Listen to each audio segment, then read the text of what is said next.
بسم اللہ الرحمن الرحیم۔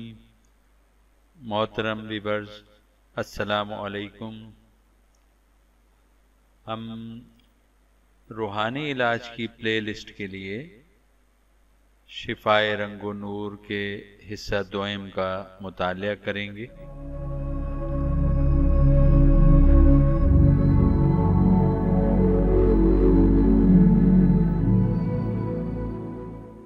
ظلمت اور مغفرت۔ کوئی سنجیدہ فرد یہ دعویٰ نہیں کرتا کہ وہ گمان کرنے اور کسب کرنے کے حوالے سے اصلاح کرتے کرتے مکمل انسان بن گیا ہے اور اصلاح کی گنجائش اب اس میں ختم ہو گئی ہے، کیونکہ غیر مناسب گمان کر لینا جانے انجانے میں غیر مناسب کسب کا سرزد ہو جانا گو کہ اپنے اوپر ظلم ہے، مگر یہ ظلم ہم سے ہوتا رہتا ہے۔ اس لیے یہ کہنا غلط نہ ہوگا کہ ظلمت زندگی کا وہ جز ہے جسے کم سے کم کرنے کے لیے مسلسل اصلاح کرنا پڑتی ہے۔ اکثر امراض و مسائل کا سامنا ہمیں اسی ظلم کی پاداش میں ہوتا ہے، اور ہم اس کا بلیم دوسروں پر لگا رہے ہوتے ہیں کہ یہ کسی نے جادو کر دیا ہے، یا کسی نے کچھ اور، کسی نے بندش کروا دی ہے۔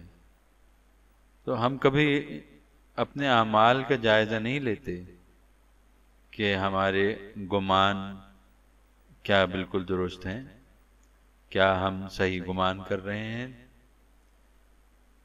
کیا ہماری طرز فکر ٹھیک ہے، کیا ہمارے رویے درست ہیں،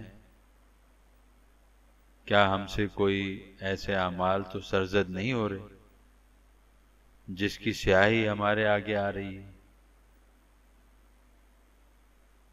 تو اکثر ہمارے ساتھ جو مسائل ہوتے ہیں جو حل نہیں ہو رہے ہوتے، مثلا زندگی تو ہے ہی اسی کا نام کہ بھئی مسئلہ ہوگا اور اس کے بعد انسان کوشش کرے گا حل ہو جائے گا۔ اسی طرح امراض ہیں، امراض پیدا ہوئے، علاج کروائے، ٹھیک ہو گئے۔ اب کوئی مرض ہے، اس کے لیے ایک ڈاکٹر کے پاس جا رہے ہیں، پھر اس سے بڑے ڈاکٹر کے پاس جا رہے ہیں، پھر اس سے بڑے ڈاکٹر کے پاس جا رہے ہیں، پھر ڈاکٹروں کی سمجھ میں ہی نہیں آ رہا کہ کیا مرض ہے۔ کوئی مسئلہ درپیش ہو گیا تو وہ مسئلہ ہی نہیں حل ہو رہا۔ تو اس قسم کی چیزیں ہمیں متوجہ کرتی ہیں کہ ہم جائزہ لیں کہ ہم سے ہی کوئی نہ کوئی ظلم ہوا ہے جس کی پاداش میں ہمیں یہ چیز دیکھنی پڑ رہی ہے۔ تو اللہ پاک محفوظ رکھے ہم سب کو۔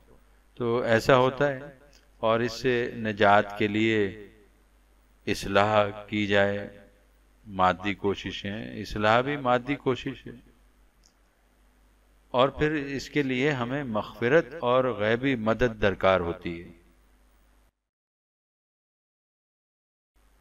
حرکت۔ حرکی تناظر میں دیکھیں تو انسان روز اول سے غیبی مدد کے لیے زبانی حرکت کا استعمال کرتا آیا ہے۔ زبانی حرکت کہتے ہیں پڑھنے کو، جس طرح ہم کوئی وظیفہ پڑھتے ہیں۔ تو جیسے جیسے علم کی ارتقائی منزلیں طے ہوتی گئیں، قلمی حرکت بھی غیبی قوت سے استفادے کے لیے استعمال ہونے لگی، اور صاحب علم و ہنر نے ہر دور میں تفکر و تجربات سے قلمی حرکت کے کئی طریقے روشناس کروائے، جس میں حروف تہجی کی حرکات کو مجتمع کر کے خاکے تیار کرنا، علم العادات کی روشنی میں الفاظ کی قیمت اخذ کر کے نقوش تشکیل دینا، اور خلا میں سیاروں کی مختلف ترتیبات کے اوقات میں مطلوبہ شبیہ کی الواح تیار کرنا، جیسے چاندی کی پترے پہ الواح تیار ہوتی ہیں، کوئی شرف زہرہ میں تیار ہو رہی ہیں، کچھ شرف شمس میں تیار ہو رہی ہیں۔ اسی طرح مختلف سیاروں کی مختلف اوقات میں الواح تیار کی جاتی ہیں۔ یہ سب صاحب علم و ہنر نے قلمی حرکت کے ضمن میں وہ طریقے روشناس کروائے ہیں جس سے غیبی مدد سے استفادہ کیا جاتا ہے۔ لیکن آج بھی اس خاص شعبے میں زبانی حرکت کا استعمال عوام الناس میں مشہور و مقبول ہے۔ زبانی حرکت اور روشنی کا ہیولہ۔ الفاظ بظاہر معنوی علامات ہیں، لیکن ان کے باطن میں مفہومی روشنیاں موجزن ہوتی ہیں۔ الفاظ کی ادائیگی جب زبان سے کی جاتی ہے تو زبانی حرکت سے ماحول میں پیدا ہونے والی ارتعاش ان روشنیوں کو تحریک دیتی ہے۔ بالیقین بارہا تکرار سے کثرت ارتعاش روشنی کا ہیولہ بن کر احساس کو چھونے لگتا ہے۔ یہ ماورائی تحریک ذہنی پروگرام کو یا ہمارے ذہن میں جو نیت ہے اس کو مظہر بننے میں مدد کرتی ہے۔ اگر زبانی حرکت کا مقصد صرف تصوری خد و خال میں ہیولہ کا ہی انتظار ہوتے ہیں کچھ لوگ ایسا بھی کرتے ہیں، تو اگر کوئی ایسا کر رہا ہے تو کرتا رہے، بالآخر شعور احساس کو محسوس کرنے لگتا ہے اور پھر ماورائی واردات شروع ہو جاتی ہیں۔ پاکیزہ الفاظ اور غیبی مدد۔ اکثر الفاظ انسانی اختراع ہیں، لیکن اللہ کا بڑا کرم ہے کہ انسان کے پاس اللہ کے الفاظ بھی ہیں جو اللہ نے اپنے محبوب رسول امین خاتم النبیین صلی اللہ علیہ وآلہ وسلم کے قلب اطہر پر نازل فرمائے۔ یہ پاکیزہ الفاظ اپنے باطن میں تجلیات الہی کے لامتناہی سمندر رکھتے ہیں۔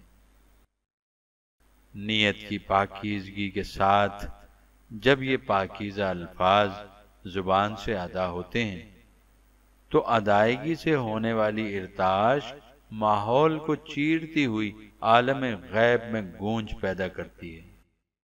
ان کی معمولی تکرار ہی بحر رنگ و نور میں تلاطم پیدا کر دیتی ہے، اور اللہ کی قدرت سے قطار در قطار ملائکہ تلاوت کرنے والے کے گمان کی مناسبت سے اس کی خدمت پر مامور ہو جاتے ہیں۔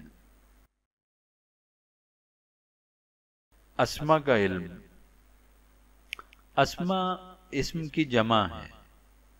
اسم یا نام کسی شخص، حیوانات، جگہ یا کسی بھی شے کی پہچان ہوتے ہیں۔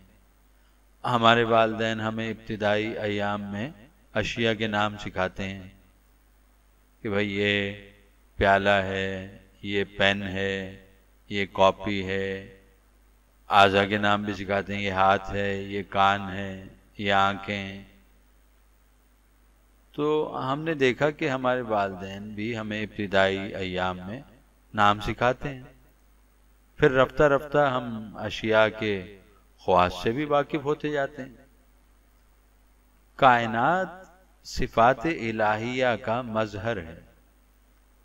اللہ کی صفاتی پہچان بھی ان کے اسم یا نام سے ہوتی ہے۔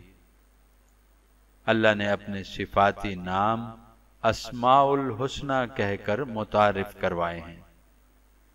اللہ نے ہمارے ابا حضور آدم علیہ السلام کو مکمل اسماء کا علم سکھایا۔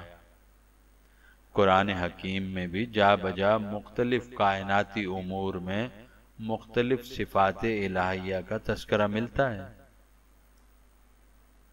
انسان زمانہ قدیم سے غیب کے مختلف تصورات لیے، ان کے مختلف نام اختراع کر کے انہیں غیبی مدد کے لیے پکارتا آیا ہے۔ مسلم ہونے کے ناطے غیبی مدد کے لیے ہمیں صرف اللہ کو اس کے صفاتی ناموں سے پکارنا چاہیے۔ علم و ہنر کے حصول میں غیبی مدد کا وظیفہ۔ علم و ہنر کے حصول کا مقصد معلومات میں اضافے کے ساتھ ساتھ طالب علم میں تخلیقی صلاحیتیں بیدار کرنا ہوتا ہے، تاکہ وہ شخصی تعمیر کر کے اپنے منفرد کردار میں اپنا، والدین کا اور ملک و قوم کا نام روشن کر سکے۔ تخلیقی صلاحیتیں بیدار کرنے میں غیبی مدد کے لیے ہر کام کی ابتدا میں ادب سے بسم اللہ الرحمن الرحیم پڑھیں، اور اپنے پکارے جانے والے نام کا مقصد یہ ہے کہ نام ہمارا بڑا ہوتا ہے، نام کا پہلا حصہ ہے، دوسرا ہے، تیسرا ہے، تو وہ نام کا وہ حصہ جو پکارنے میں آتا ہے، تو اس نام کے اعداد کے مطابق روزانہ بعد نماز فجر، خواہ فجر کی نماز قضا ادا کرنی پڑے، یا اللہ رحمان الرحیم، یا اللہ فتاح العلیم پکاریں۔ کم از کم 100 دن کے عمل سے طبیعت میں غیر معمولی فائدہ محسوس ہونے لگے تو اور لوگوں سے بھی شیئر کریں۔